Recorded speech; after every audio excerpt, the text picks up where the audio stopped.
Hello and welcome. My name is Alan, and today we are back with more. A testament of hope, writings, and speeches of Dr. Martin Luther King Jr. Today we'll be reading more of Where Do We Go From Here. This starts chapter 5. Where are we going?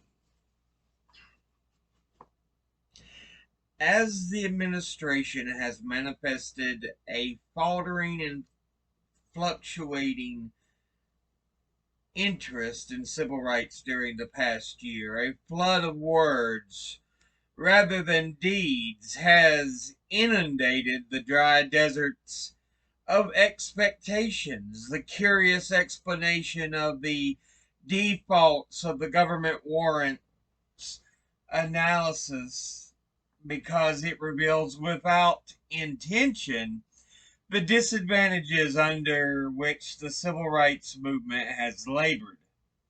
After describing the obvious, the president's overwhelming preoccupation with the war in Vietnam, it then argues that in 1965, the president was prepared to implement measures leading to the full equality, but waited in vain for the civil rights movement to offer the programs. The movement is depicted as absorbed in controversy, confused in direction, venal towards its friends, and in such turmoil it has tragically lost its golden opportunity to attain change today. This argument, by explaining everything in terms of the presence or absence of programs, illuminates how the insistence on programs can be used as a sophisticated device to evade action. Actually, there was no dearth of programs in 1965, ranging from my own proposal published in 1965 for a Bill of Rights for the disadvantaged, to elaborate and detailed programs in the published material of many agencies, organizations, and individual social scientists. If there had been a sincere disposition seriously to entertain a program, its preparation in final form would have taken but a few weeks. If the federal government had been consumed with fervor to strike an effective blow for civil rights, it need only to have begun implementing all the existing laws that are a nullity from the end of the country to the other. Underneath the invitation to prepare programs is the premise that the government is inherently benevolent. It only awaits presentation of imaginative ideas. When these issue from the fertile minds, they will be accepted, enacted, and implemented. This this premise shifts the burden of responsibility from the white majority by pretending it is withholding nothing, and places it on the oppressed minority by pretending the latter is asking for nothing. This is a fable, not a fact. Neither our government nor any government that has sanctioned a century of denial can be depicted as ardent and impatient to bestow gifts of freedom. When a people are mired in oppression, they realize deliverance when they have accumulated the power to enforce change. When they have amassed such strength, the writing of a program becomes almost an administrative detail. It is immaterial who presents the program that um, what is material is the presence of an ability to make events happen. The powerful never lose opportunities, they remain available to them. The powerless, on the other hand, never experience opportunity. It is always arriving at a later time. The deeper truth is that the call to prepare programs distracts us excessively from our basic and primary tasks. If we are seeking a home, there is not much value in discussing blueprints if we have no money and are barred from acquiring land. We are, in fact, being counseled to put the cart before the horse. We have to put the horse power before the cart programs.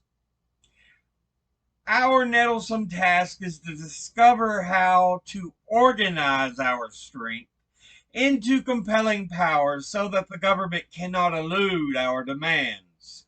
We must develop from strength a situation in which the government finds it wise and prudent to collaborate with us. It would be the height of naivete to wait passively until the administration had somehow been infused with such blessings of goodwill that it implored us for our programs. The first course is grounded in mature realism. The other is childish fantasy. We do need certain general programs for the movement, but not for use as supplicants. We require programs to hold up our fellow followers which mirror their aspirations. In this fashion, our goals are dramatized and our supporters are inspired to action and to deeper moral commitment. We must frankly acknowledge that in the past years, our creativity and imagination were not employed in learning how to develop power.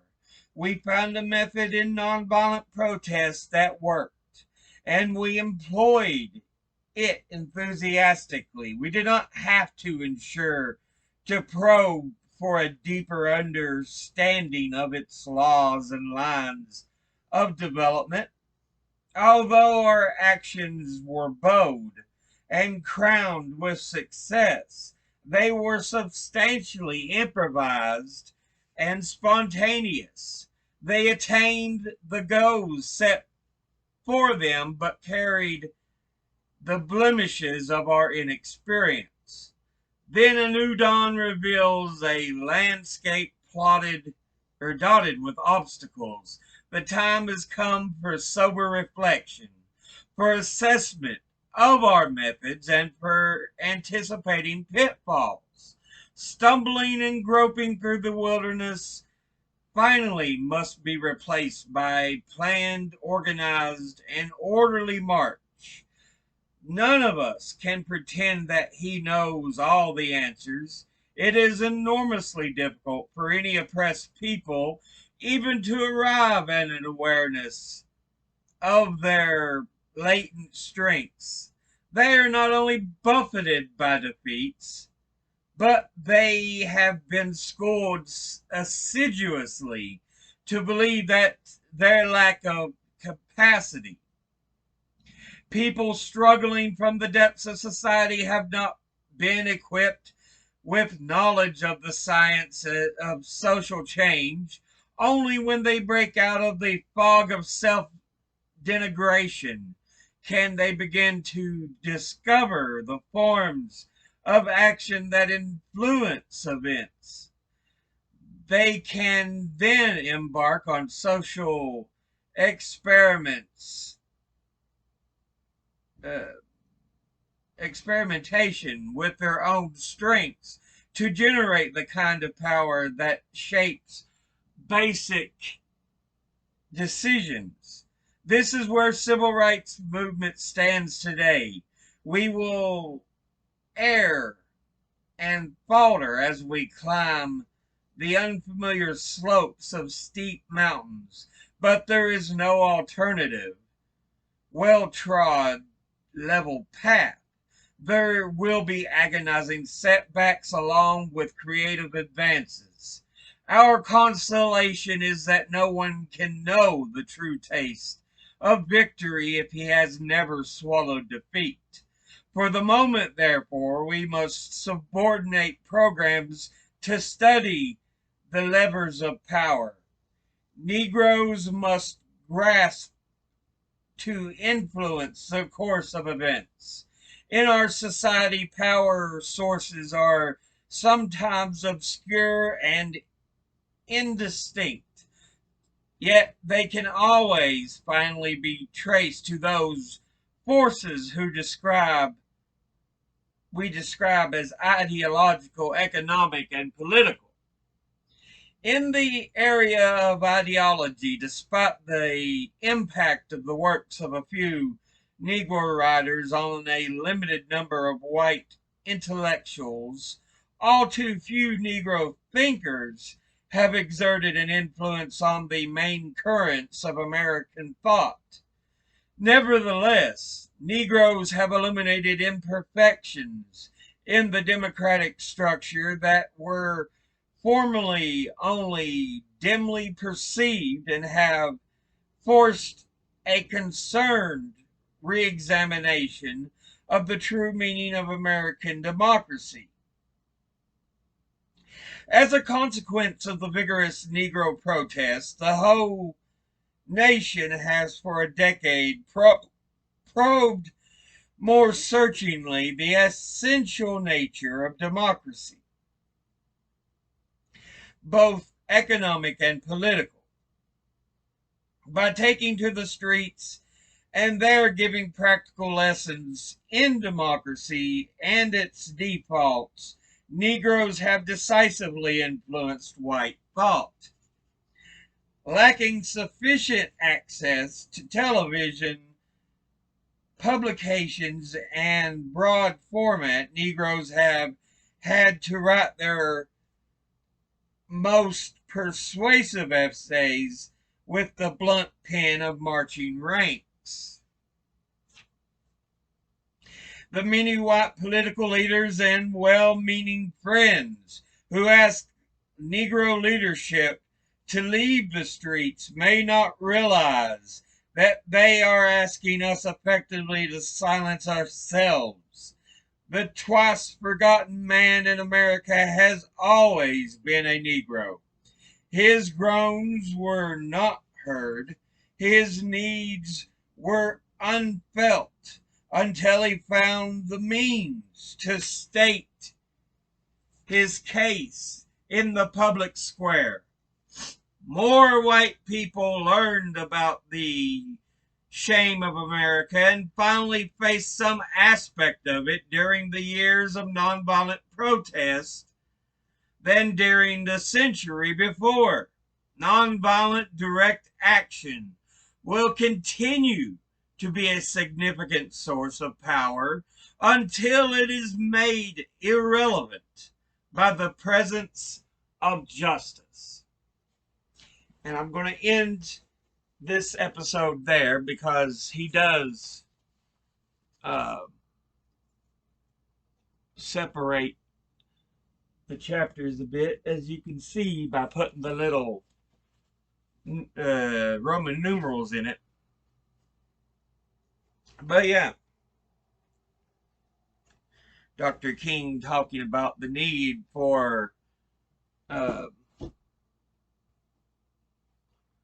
nonviolent action as a source of change, because President Johnson in 1965, he was the one in charge, He proclaimed, "Oh, I wanted to do more, but they didn't ask for more." That makes no sense. You can always do more for people without them asking. But yeah.